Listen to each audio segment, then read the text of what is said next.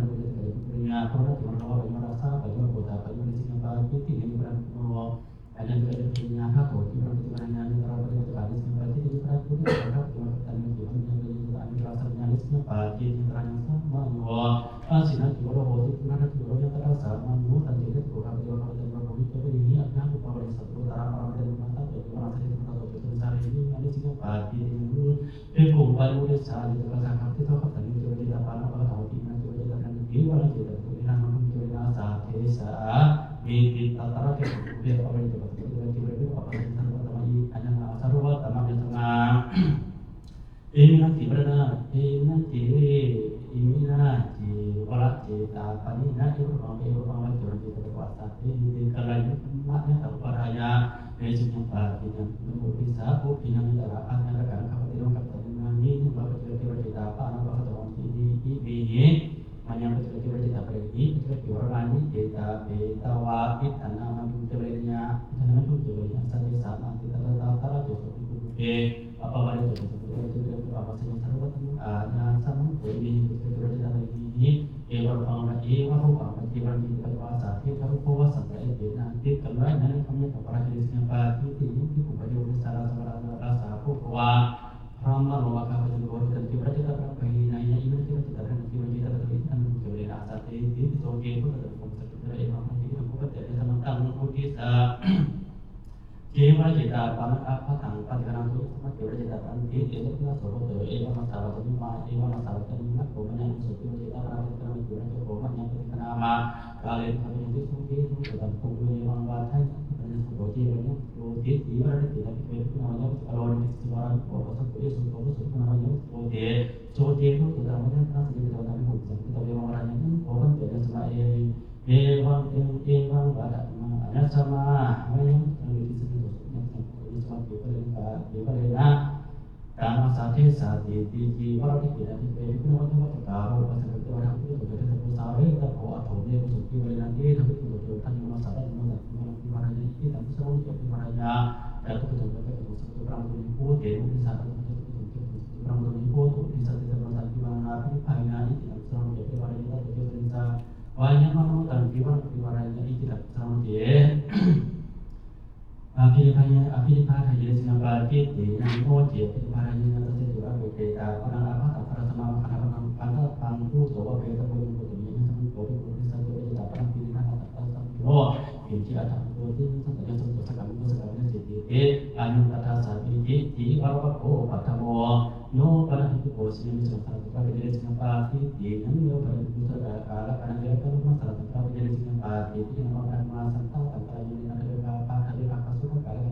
menang kata itu kata dengan putarnya nama kata juga berbeda suka kalau ada yang menang itu kata dengan putarnya nama masalah antara dari dengan parti nama antara sami cara itu mulai jelas ya boleh jelas masalah antara tapi sisa bawa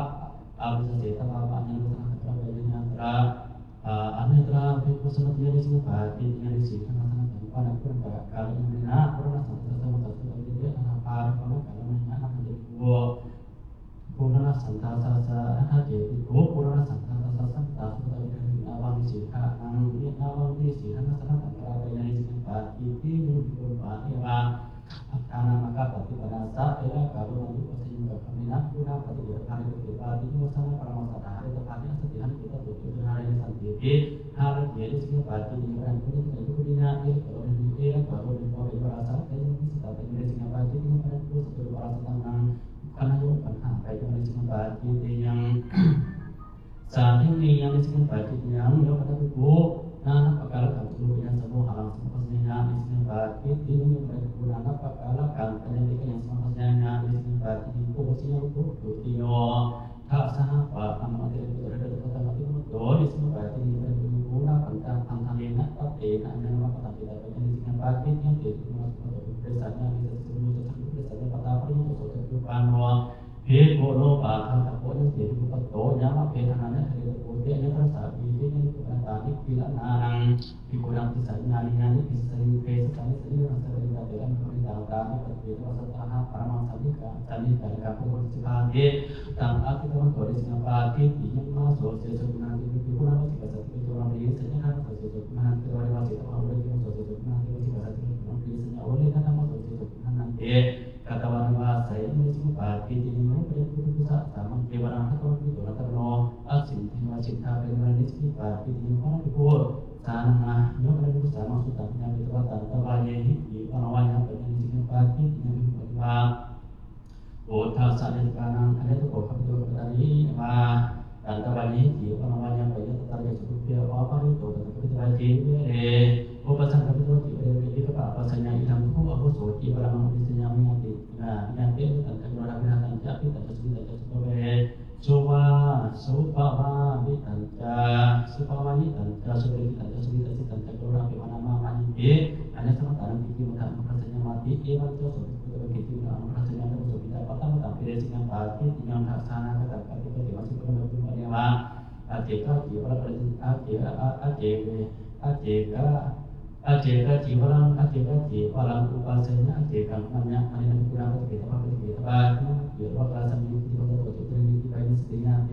นิติปัญญาสินังปาติยังภวสังกุปนาคติกาปุมัญญาปุปนาตามิอันยังการิสนาเจนังสันเจนังสนานิสังสังสังตานิสัพพะปัญญานิตาหะเปสุภิกุสนิเสนิสุวิหังตัวกังปุตินังเจวรังยันตังเจวรังมันตระคตินิปัญญาสินังจัสสุภิจิริปะปะตานิอุตระเจวรังนิปะปะสัตติสารตาปะรังเทระนาเตนิจิวรังนิปะปะสิตปะโตจุตรินิปะปะสัญญาAnantara pertemuan ini dengan Pak Titing yang paling besar sehingga kami tak tidak ada yang ini dengan Pak Titing Pak Kota Tino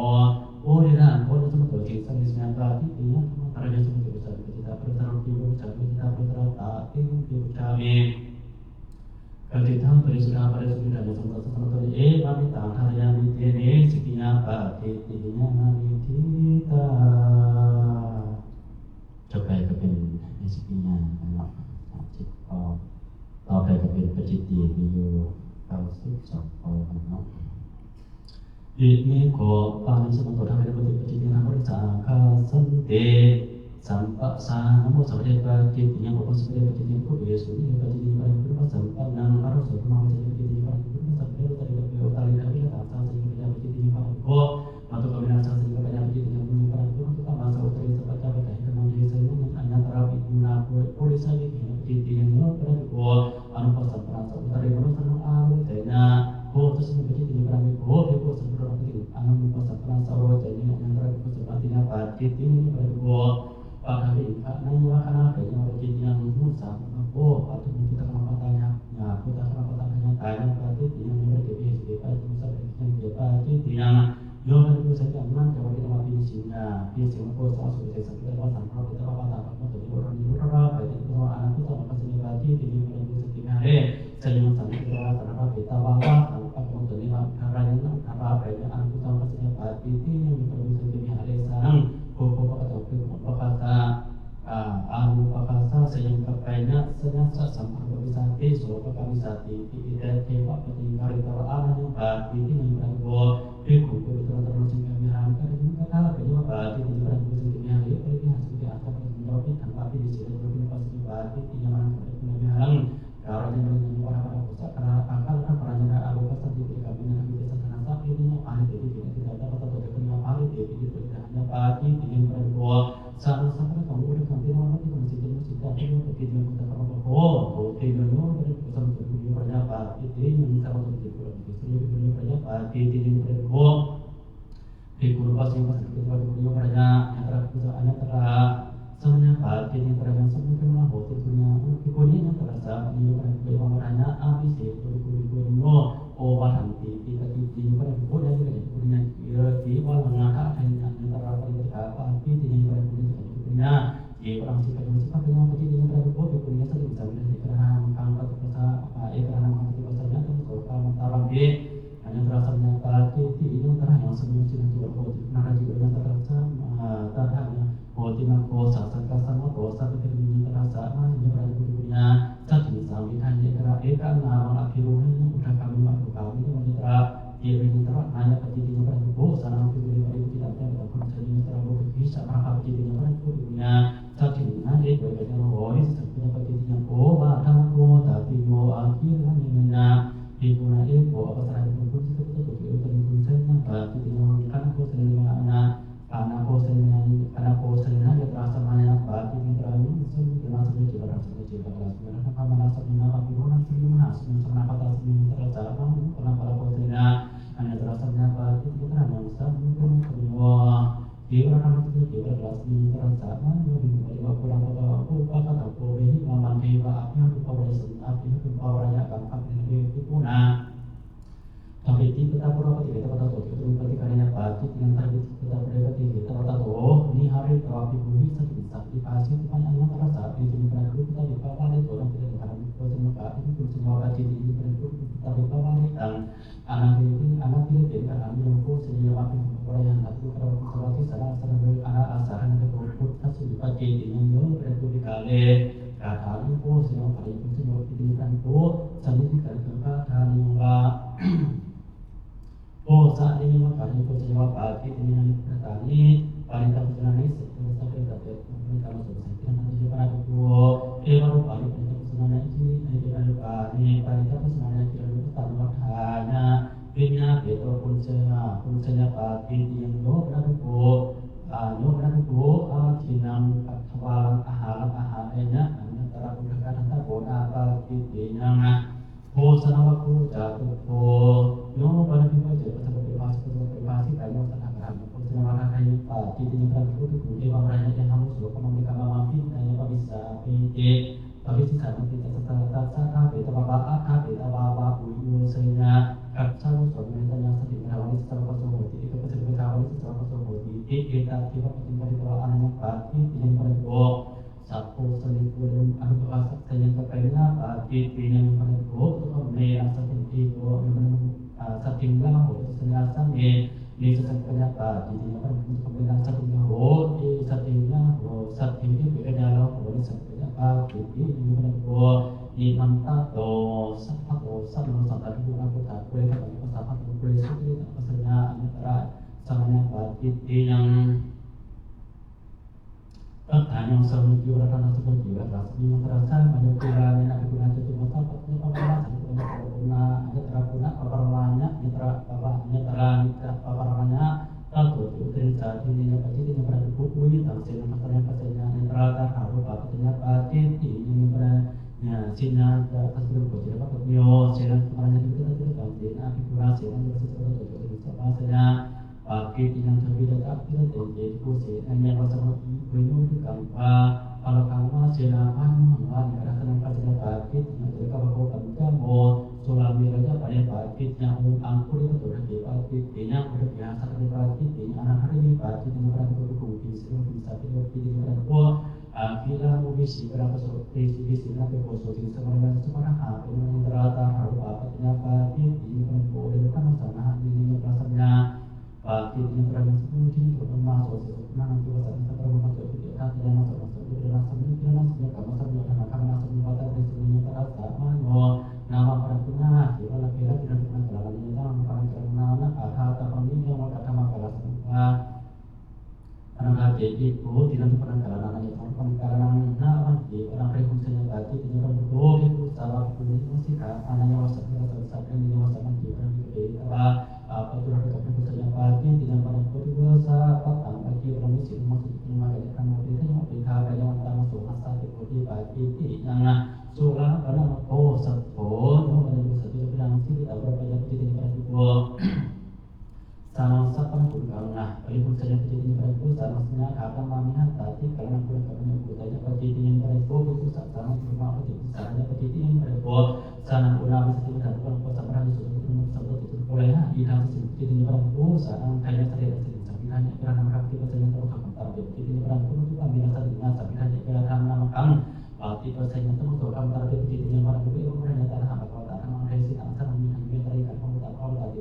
terang antaranya itu gue Pak masalah ini mah misalnya Pak betul itu buat mana apa tentang apa sih nahi satu foto kami di pakar yang banyak juga yang enak awal soalnya kami buat kota arah pada itu betul nah seperti itu antaranya itu yo yang ada sudah gue itu saya makanya sudah gue tadi seperti itu kota seperti itu tadi seperti itu apa tadi seperti itu kita bisa mencoba dengan pagi ini pada buku samanta kawati nabi berapa tahun kami tadi ini apa ini seperti tangga kiti apa ini seperti nak setinggal sampun senyawa sama sehingga sampun senyawa sama sehingga pada pagi yang langsung terjadi pengurangannya tentang apa kata asa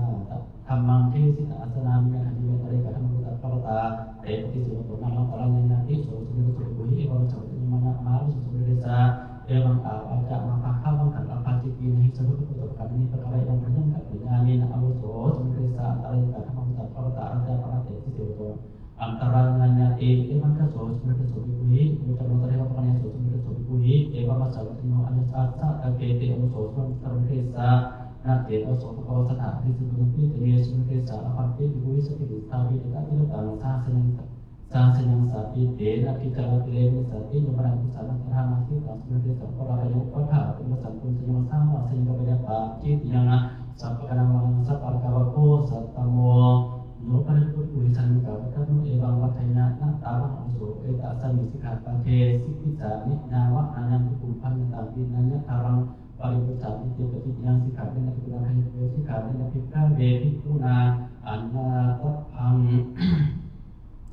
ภูอัญญตัพพังปาริปุชิตัพพังปาริปันหิตัพพังอัญญตระสัตติปรังภูปาติมุขเยสัมเนเอวังวรญติเตหิพุทธังพุทเถหิปิสิกขาเตหิปิเตหินามาเทวะพุทธะเวสัญญะเวขยสังฆตันติเตสิกขาปะทาภิวันนานาเกปจิติยปรังภูอันนวรังสัตติมุขเยสัมเนเอวังวรญติเอธาเวไออิธาเนวะโกอะหังอัสสนามิอัญญปิเรกิอัตถโม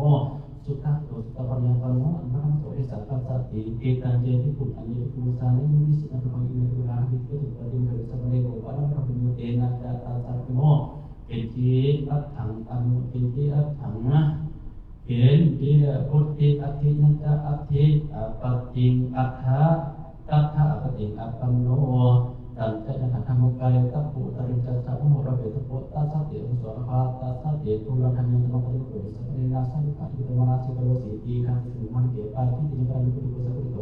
อนันตโมปะหังธัญญะปฏิติญปรังกุตุสัพพุโตตามาวะตาละสัตตะจังกิริยาปฏิติยังมีปรังกุภิกขุมนุกิราสัพพิเสนะอนุมัติญปาปิติยังมีปรังกุตุสัพสัตติ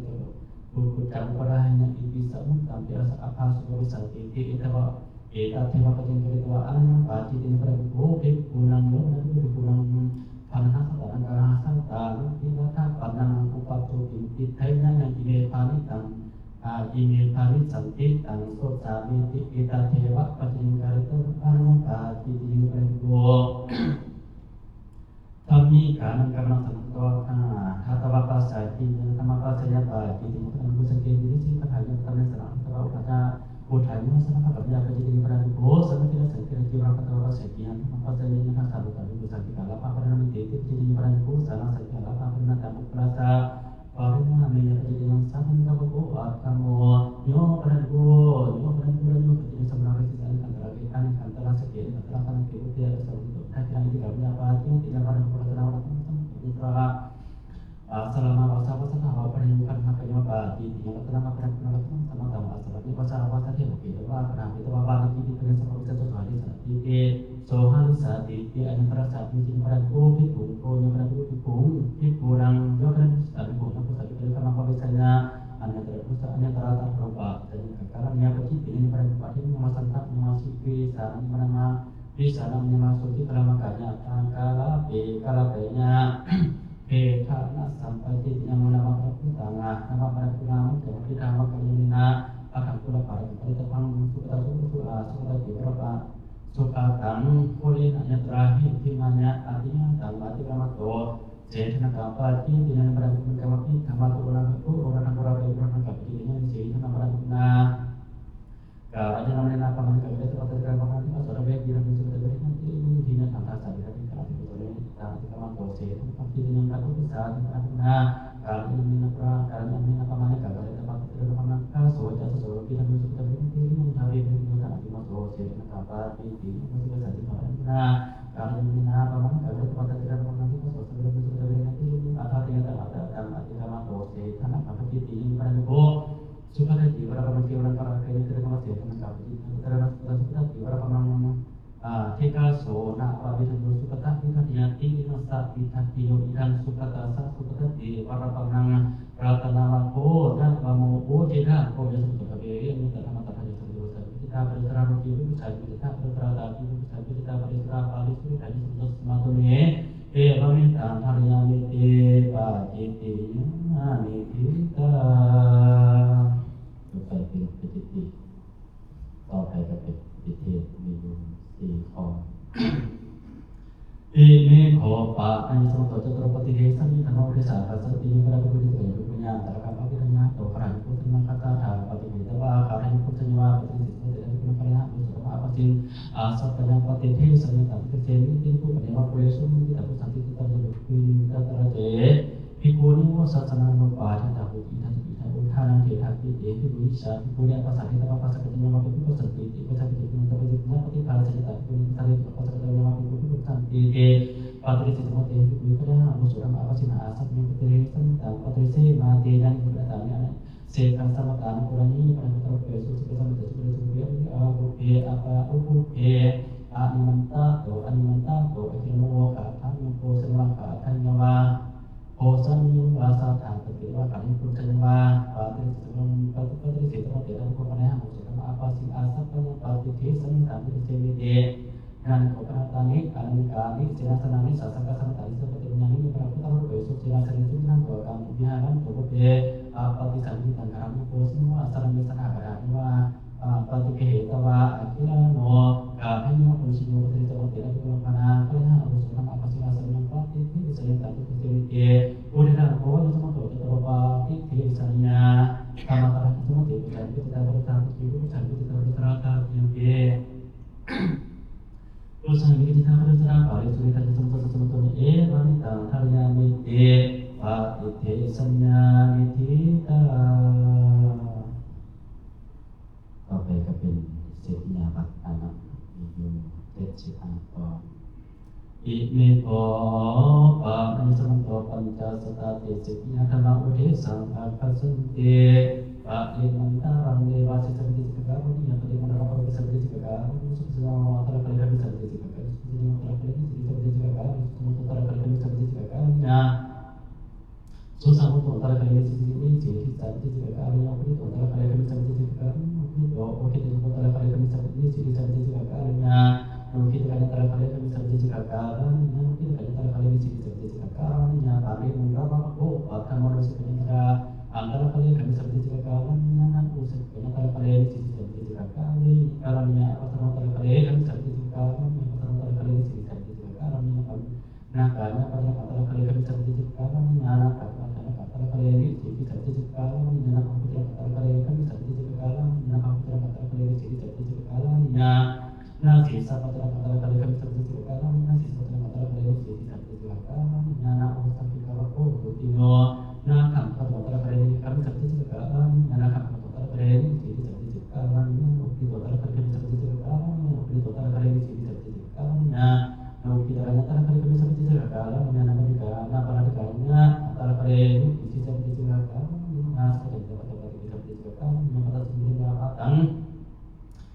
kita bisa gagalnya sama kami dapat kita bisa gagalnya sama itu kita bisa gagalnya kata aku tadi mau kita bisa gagalnya kata sini kata sini kita bisa gagalnya sekarang kita bisa gagalnya sekarang sama kita bisa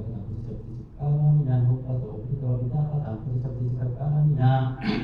yang suka makin senang aku ternyata ketika kita ini Inyo karena tanpa adanya bisa kalannya nasib itu nama film atau adanya penyakit konsumsi itu kalannya nama usulnya salah satu dari sebutan itu kisah itu juga kalannya nanti mantan kawan itu juga kalannya pari antarang aru pangkali juga kalannya sekedar itu jatuh kona anak dek kawan dekat kapalang di bang juga kalannya napun terus akan hati itu bisa juga kalannya nasa kawalamat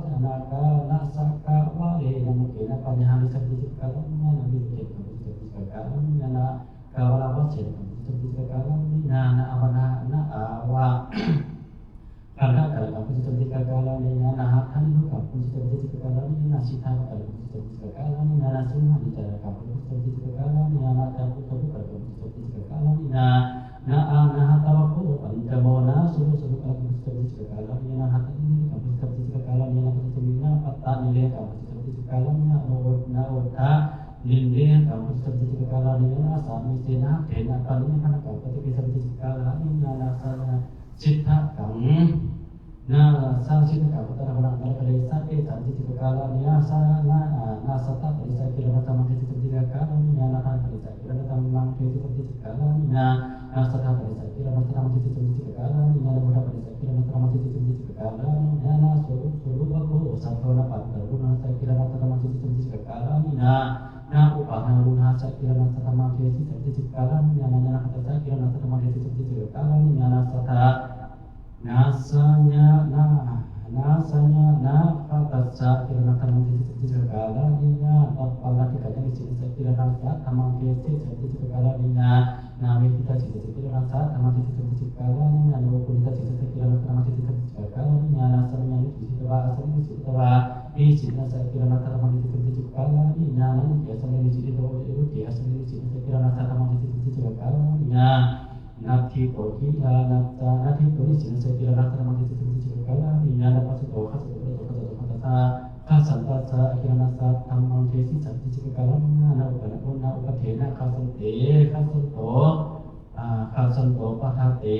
ปะเทนะขัสสันตัสสะอคิรนัสสะธัมมังเทสิสิกาลานิญาณมิโตจันโมจันโมปัสสะมังลาคาริสันติสิกาลานะหันเตนะหะริเตโนจันโมปัสสะมังเกนะคาริสันติสิกาลาอุตตาภวปัตตะมังลาเขนะมังคลิสันติสกะระนินาปะภุกะภุสัตตะโมโหนินะโหติสัมโตปัญจสัตติสิกะธรรมะระสัมติปุสังกิตตาภิสัมติปุสังกิตตาภิตระตาติปุสังกิตตาปะริสุทธาปะริสุทธาสัมตสัมตมิเอวมิตานัญญามิเตเสกิยานิทิตาเยเมโกปะริสัมตุสัตติกรณะสัมมาคัมมาอุทิสานังคัสสันติอุปโนปันนานาธิกรณะสัมมายุปัสสมิสุภะเวนุทาตะโพสติอินังนุทาตะโพอมุลหะวินุทาตะโพปฏิญญากัลยตะพัง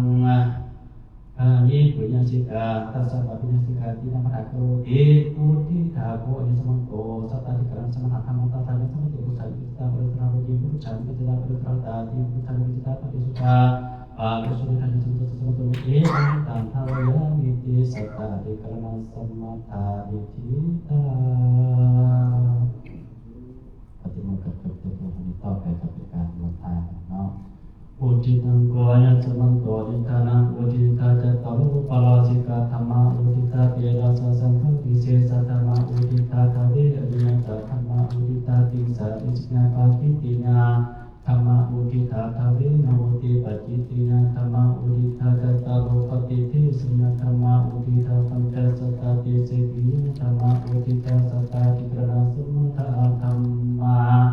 เอตคันตัสสะภะคะวะโตสุตตะคัตตังสุตตะปะยะปะนังอันธรรมสังอุเทสังอาคาสะติตัตตะสัพเพปัสสะติสัพพุทธมะนิอาภิวาทามานิ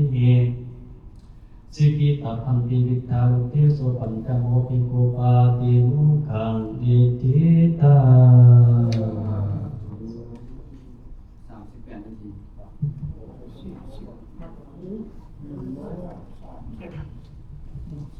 ที ที่ผ่านไปนั้น 14 นาที อาจารย์กินเป็นตัวแทนถวายปัจจัยดอกไม้ทูบเทียนให้แก่ทางพระอาจารย์กินยกมือสาธุความโมทนากันเด้อสาธุเป็นตาเทียนอยู่ก็เลยเขาทำเดี๋ยวชิกันเนาะเอาชิก่อนเขาจะไหว้พระกันเล่นล่ากันเนาะเดี๋ยวพระน้อยขออนุญาตถวายความเคารพพระเดชพระคุณทานใหญ่สมศักดิ์พระเดชพระคุณทานท้องดีทานท่านหอมและพระเถรานุเถระทุกองค์ด้วยความเคารพพระน้อยครูบาจอยสุขสวัสดีเป็นเลขาผู้ช่วยงานพระเดชพระคุณท่านพระอาจารย์ใหญ่สิมอนในฐานะประธานเขต1/3ขน้อยเนาะมือนี้เป็นมือทำอิฐคำทำอิฐของการหลวงปู่ศพเนาะขน้อยจะขออนุญาตในนี้ก่อนขน้อยจะขอรายงานเกี่ยวกับการหลวงปู่ศพธนวัตรโดยย่อหลังจากนั้นขน้อยจะตามตกลงนำท่านพระอาจารย์ใหญ่สิมอนในฐานะประธานเขตเนาะอยากให้ก็ทั้งหมด3 องค์หนึ่งพระเดชพระคุณทานท้องดีในฐานะพระอาวุโสประจำเขตหนึ่งในเวลาประมาณ 7-8 นาทีเนาะที่เว้าในฐานะอย่างเกี่ยวกับผู้แม่ครูบาอาจารย์สมศิษย์อย่างต่างๆเนาะโดยเฉพาะพระธรรมวินัยเนาะแล้วก็องค์ที่2จะข่าวรับพระนิมนต์พระเดชพระคุณทานยายสมศักดิ์ได้ปรารภในฐานะพระเถระประธานที่ปรึกษาของเขตเนาะและการที่สำคัญคือเป็นเจ้าภาพองค์ที่3ท่านพระอาจารย์ใหญ่สิมอนเนาะในการนั้นพระจริงจะสรุปจริงครับจริงไหวพระสิมอนโอ้อันข้อที่4คือจะขออนุญาตเนาะได้ทำพิธีได้คารวะพระเดชพระคุณทานแม่ทุกีกับพระเดชพระคุณทานแม่สมศักดิ์คารวะช่วงเขาฤดูกาลของพรรษาอันนี้เป็นตอนท้ายเขาได้เนาะถ้าพี่อีกเขาได้ขออนุญาตรายงานเกี่ยวกับการหลวงปู่โสดก่อนเนาะหลวงปู่โสดมีทั้งหมด8เนาะ มื้อนี้ถือว่าเป็นขั้นทวีปวัดพุทธรังสีต่อไปพระเอาไปเช่นแล้วกันวันที่13ต่อไปเป็นวัดลาวพระพุทธองค์ใดว่าใกล้ธุระจำเป็นแท้นะครับอยากนิมนต์และที่องค์ใดจะไปสันประธานเพลนำที่วัดเจ้าภาพต้องโทรบอกก่อนเนาะเพื่อจะได้ไกลเกลี่ยนะพระนายเนาะแล้วก็ที่3เป็นวันที่28วัดลาวพุทธปารมีเนาะวันที่28เดือนแก่กันเนาะวันที่เดือน9วันที่11วัดลาวรัตนารามเดือนพระนายวันที่เดือน9วันที่26นี่วัดลาวธรรมสัจจะแล้วก็ต่อไปวัดลาวสัมพุทธอีกข้าน้อยว่าวัดลาวธรรมสัจจะกับวัดลาวสัมพุทธข้าน้อยคิดว่ามื้อนั้นนี่อาจจะโจกเพราะมันถึงเขาสลาดหรือเขาประดิษฐ์เนี่ยท่านโจกแล้วพอวัดลาวสัมพุทธมี2เดือนจะเอาวัดลาวธรรมสัจจะนี่แทน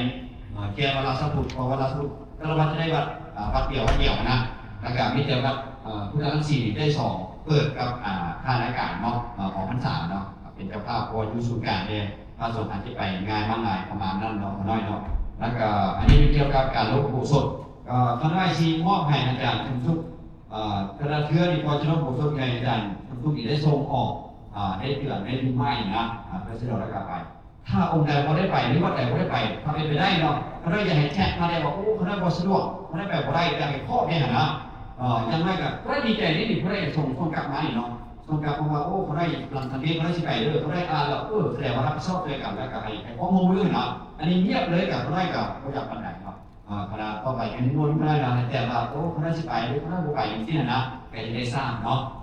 แล้วการบางองค์ที่เขาได้เอาลงเทือนเขาได้ชี้ชอบเบอร์โทรอีกจะเอาลงได้ทุกองค์นะเขาหน่อยเนาะอันนี้เป็นอาจารย์ในสิ่งที่เน้นหนาเกี่ยวกับความสมัครนี่เนาะเขาหน่อยเนาะการอาจารย์สุดจะได้ครับเป็นตัวแทนเขาหน่อยให้การนี้เนาะแล้วก็วันนี้การลบโพสต์ตระเทียกับเดี๋ยวเก็บภาพนิดนึงเพราะว่าทางเพจนี้ทาง3เขามี Facebook ก็อยากให้เรียกว่าเผยแพร่หน่อยเพจอื่นๆหรือภาพอื่นๆที่เจ้าได้เห็นนะเขามีความสมัครกันประมาณนี้เนาะเอาละขออนุญาตต่อไปนี่ข่าวราชนายมนพระเดชพระคุณทานแม่ทุกนี้ให้ได้ปราลบโดยเฉพาะแล้วพระธรรมวินัยโดยเฉพาะแล้วเรื่องการกรรมเพราะว่าพระเดชพระคุณทานแม่ทุกนี้เรื่องเกิดจากท่านนั้นเรื่องราวเกี่ยวกับสังฆกรรมที่เป็นหลักท่านนั้นท่านน้อยขอถวายรายงานขออนุญาตขอถวายเวลานี่ประมาณสัก8 นาทีเรื่องของพระบรมเนี่ยครับ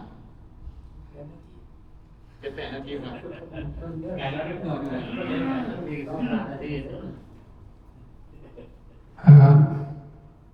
นอกนะพระรัตนตรัยเกี่ยว3 ประการพระพุทธพระธรรมพระสงฆ์โอกาสครูบาอาจารย์มีอาจารย์นิทานใหญ่ทุกสักส่วนเสียนตลอดถึงพระเถระทุกองค์ที่ว่าพุทธนักถือว่าขน้อยเป็นผู้ที่มีอาวุโสทั้งพรรษาทั้งอายุเป็นแรกให้เกียรติเพราะว่าอยู่ในเขตนี้ก็มีพระเถาอยู่2 องค์ที่ยถาใหญ่ครับขน้อยเองการในฐานะหนึ่งกับเพิ่นก็ยังบ่ให้ออกจากที่เป็นวินัยทอดยังเปิดตกลงกันว่ายังเอาอย่างการเมื่อกี้ของเก่าก็น้อยกับเมื่ออยู่ในเขตเฮาแล้วก็เป็นผู้นำทำวินัยทอดครูบาอาจารย์ทุกองค์นั้นก็น้อยเคารพนับถือเบิดทั้ง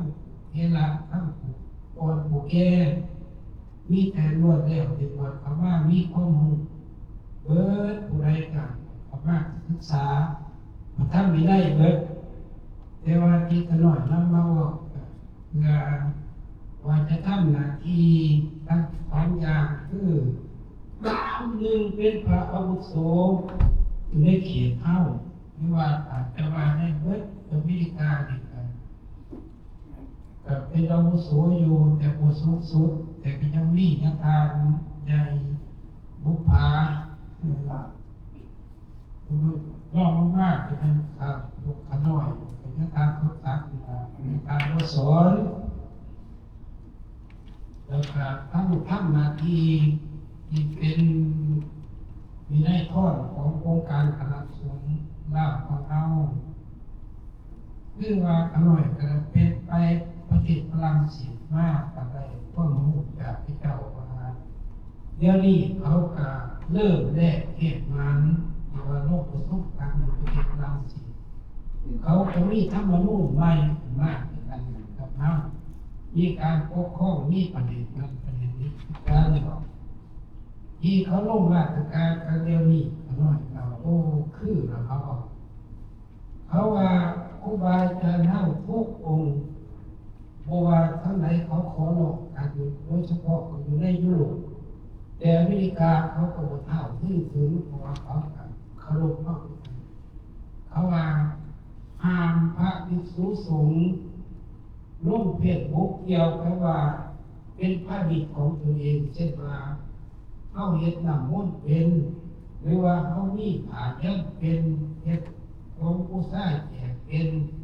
เก็บเหรียญนั่นเหรียญนี่ประกาศไปว่ามีให้ผู้ชายเด้อที่ของข้าพเจ้าผู้เดียวเขาว่าบ่ให้เฮ็ดเด็ดขาดอันนี้เฮาเฮ็ดได้บ่มาฝาก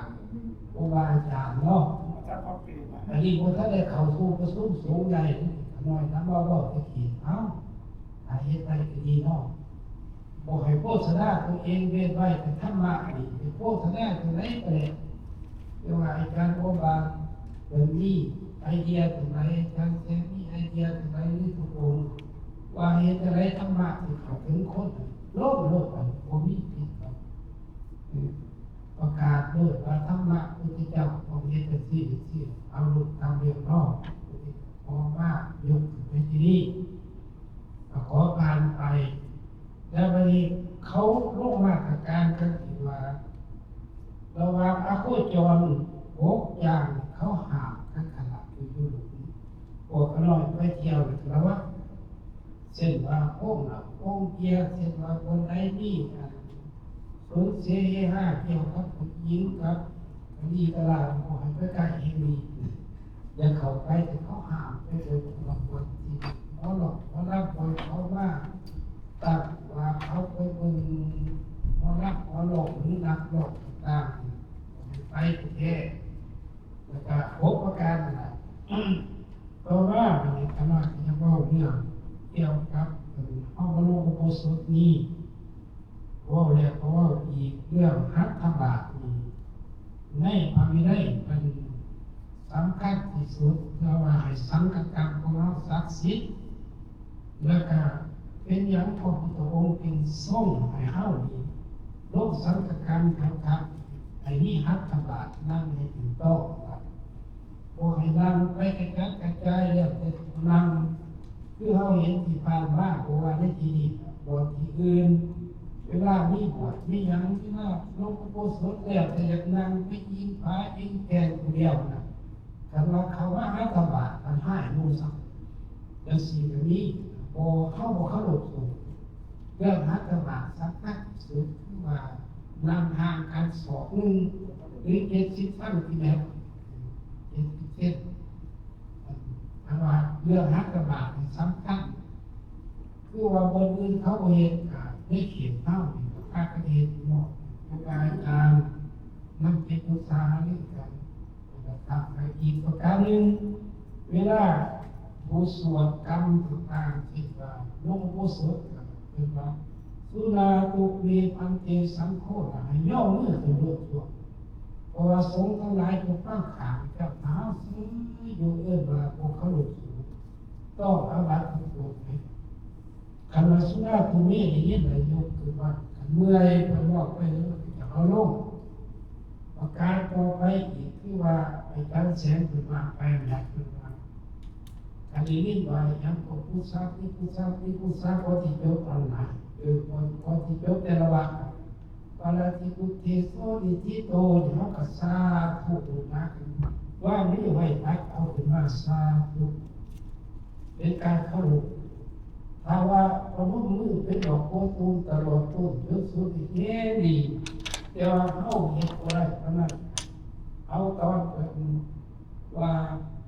ที่จบเขาก็สาธุแต่ละวันบ่ให้ขาดอันนี้คือเทศได้สามีนอกไอ้เขียนไว้เองแล้ววันนี้ครับเรื่องตัวไปน้อยเสนอเพื่อได้ผ่านมา ทางลาวทางไทยคือเขาบอกเป็นภาษาบาลีว่าฤดูนี้เป็นฤดูหยังปีนี้เป็นอาทิตย์ธรรมะคือปกติมามีแต่อุโบสถเป็นว่าปกติมาคือต้องมีแต่เนาะถ้าว่าเป็นอาทิตย์ธรรมะมี10อุโบสถรวมแล้วเป็นเก้าอยู่เป็นพวกมีเพราะว่าระดับหนึ่งต้องประกาศเช่นว่าอาจารย์จ่อยมาโน่นหรือว่าอาจารย์อะไรก็ดีที่ว่าถือไม้ก่อนจะเข้าสู่ประชุมมันเป็นการลงล่างในการยับลงรู้จักว่าฤดูนี้เป็นฤดูหยังวัสดุปลูกหรือเห็นมันโตอย่างว่าประกาศฤดูนี้เป็นฤดูฝนแล้วจากเรื่องนี้ไปถึงเรื่องนี้แล้วอุโบสถนี้มือเขาสิลงนี้อุโบสถเป็นอุโบสถที่ถนัดนี้อุโบสถรวมไปแล้วถนัดนี้ไอ้แล้วก็อุโบสถยังในอุโบสถมือนี้มันต้องมีภาวนาไว้ในปากนี้จนกว่าจะภาวนาเรียกกันเศร้าภาวนามีเช่นว่าเดี๋ยวนี้อุโบสถที่เท่าไหร่มาถามอยู่ว่ามองไปอุโบสถที่เท่าไหร่เพราะว่าวันนี้ของไทยอุโบสถที่2แล้วมาได้ร่วมเท่าไหร่กันรวมไปแล้ว1ก็มีพอนักภาวนาเพราะว่า1รวมแล้ว1เนาะเกิดว่าอติกันตารวมบางทียังเหลือเท่าไหร่บางอุโบสถเขาก็บอกว่าเพื่อที่หอดเบิดเขตยังเหลืออยู่เท่าไหร่บางที3ยังเหลือ7ยังเหลือ7อุโบสถต่อไปเพราะว่าระดับ1รวมเป็น7เนาะเป็น6อุโบสถกับภาวนา1